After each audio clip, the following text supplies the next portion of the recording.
Hello and welcome to this video of AWS series. We are discussing about identity and access management web service of AWS. Now we have already talked about IAM users and IAM groups, and we have seen that how to use IAM policy with them. Now as I have said in those videos, that an IAM policy is nothing but a set of permission that you can attach with a particular entity. That entity could be user, it could be group, it could be roles. Now in this video we are going to look at how policy is made, what are the policy types, and how to create your own customized policy.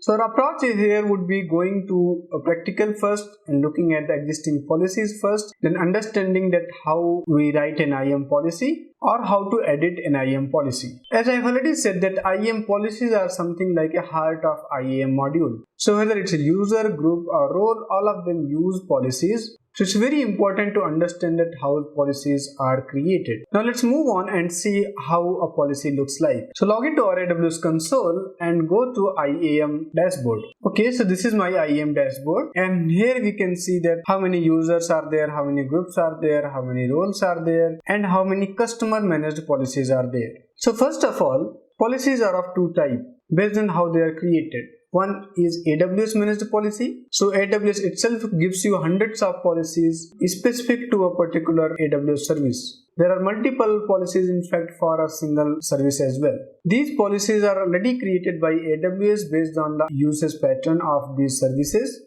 Having said that, we can copy an existing policy and we can create our own policy. So these customer managed policies are those policies that I created in my account. This is different from what AWS is providing already. So now we can go to the policies tab and look at the list of the policies. As it says here, it has got 378 different policies. Each policy is carefully made for the most used cases. Some of them are defined as a type.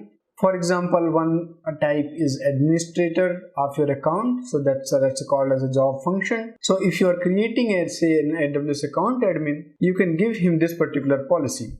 Having said that, all these policies are the set of permissions and how they are applied on what resources. So let's look at it one by one, and we will start with the most wide policy, which is administrator access. As we have talked about it in the IAM user section, that when we created an admin user, we associated this administrator access policy. So we can click on that and we can go to the details of the policy and we can look at it, that how it is created. First, policy summary. So here it lists out that what services are allowed or denied under this policy. So you see, out of 137 existing services, this particular policy is allowing everything, and on all the resources, full access has been granted. That's why I said that it's the broadest ever policy. Now policies are written in JSON syntax. JSON is nothing but a JavaScript object notation. All the modern tools are now using JSON for configuration purposes. It's not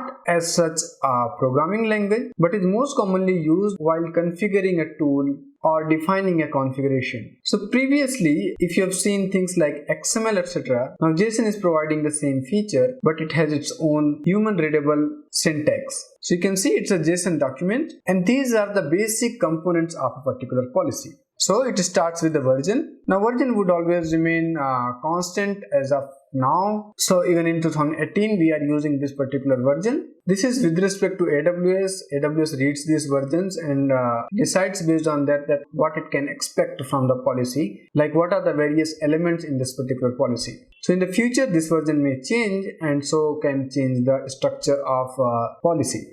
But till then we'll be sticking to this particular version. Now every policy is a set of statement, and one statement gives you one kind of permission. Now here you say we are using just one statement. Having said that, it's actually list of statement normally. In this particular case we have just one statement. Each statement is composed of effect, action, resources, and sometimes conditions as well. So we'll start from the very simple one. In administrator access policy, we are saying that okay, the effect is allowed on all the actions. Star is coming from our Regex ecosystem. So there star means everything. So allow every possible action on every possible resource. That's all. That's the simplest policy, but also giving the most wide permission possible. So it is saying for every service you are allowed to work on every resource, and that's all you want. Having said that, the value of this effect element could be allow or could be deny. In the action, it is normally the service associated with a particular action. So each service may have multiple actions. It will have multiple actions. And resources means AWS resources, whatever you create on AWS, that becomes an AWS resource. So we'll see that in a separate policy, that what we mean really by that.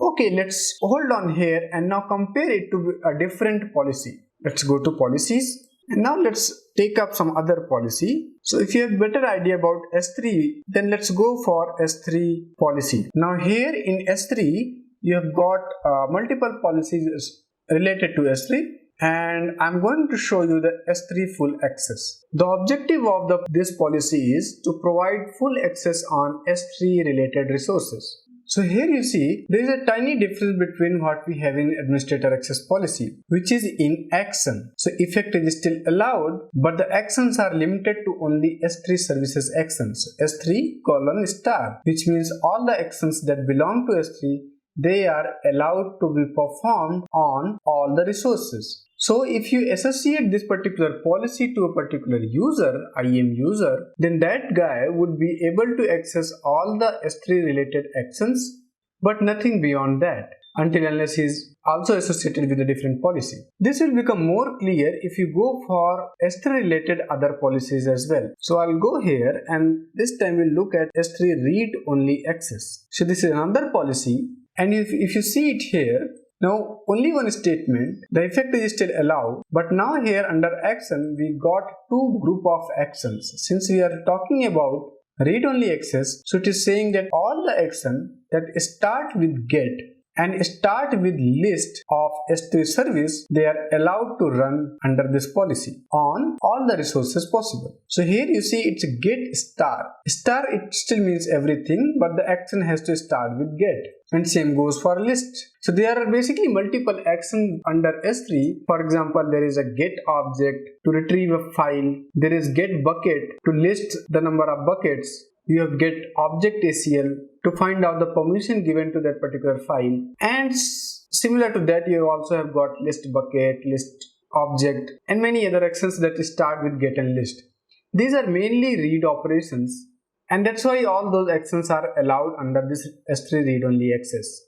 Now I'm still showing you only the simpler policies so that our concepts get clear, but be sure that these policies can be used. So if you go to some other policies, for example some EC2 related policy, so EC2 itself has a lot of policies related to that. If you see EC2 read only access, then you can see here it's actually a list of statement, because when you are giving EC2 full access, the access that you are allowing, they are not just part of EC2 but also the part of some other associated services like load balancer, like auto scaling. So here effect is still allow. Action is EC:*describe star. So all the actions that start with describe string, they are allowed on all the resources. For example, one of the action here is describe EC2 instance. That gives you all the details of a particular EC2 instance. In that case, if I want this policy to limit to show only a particular EC2 instances properties, then in the resources section, I should give the ARN name of that particular EC2 instance. The ARN name would be similar to this. This is for this particular policy, ARN name of this particular policy. For EC2 instances, it would be here something like ARN:AWS, but here in place of IAM, there would be EC2 based upon what resource we are talking about, the name of that resource or the instance ID. Right, so here we can see another change, that this is not about one statement, that there are multiple statements as well. So it's EC2 read only, so it's also using elastic load balancing, because that's also associated service of EC2. And same goes for CloudWatch, which is a monitoring web service, and auto scaling parts. Since all these are associated services of EC2, so we have to allow all these other read only actions on all the resources. Okay, so other than permission, let's talk about some of the other features of policy. Amazon S3 full access policy in my account is attached to a developers group and non-admin user. The policy version you can see from here and the access advisor.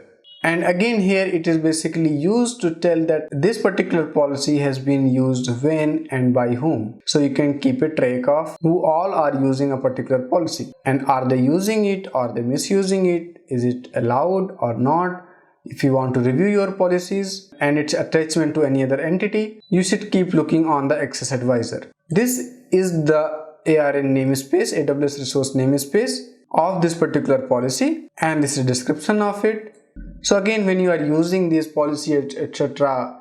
using command line or programmatically, then you would need to use these ARN namespaces. So this is a unique name given to policy. Each policy, in fact each AWS resource has this unique AWS resource namespace. We call it ARN in short. So this is all about the existing policies, and here understood that how a policy is structured, what is the meaning of effect, what is the meaning of action, and what is the meaning of resources. We'll understand more about it in the next video, where we'll go and create a policy and edit the policies. So see you soon in the next video. Thank you for watching.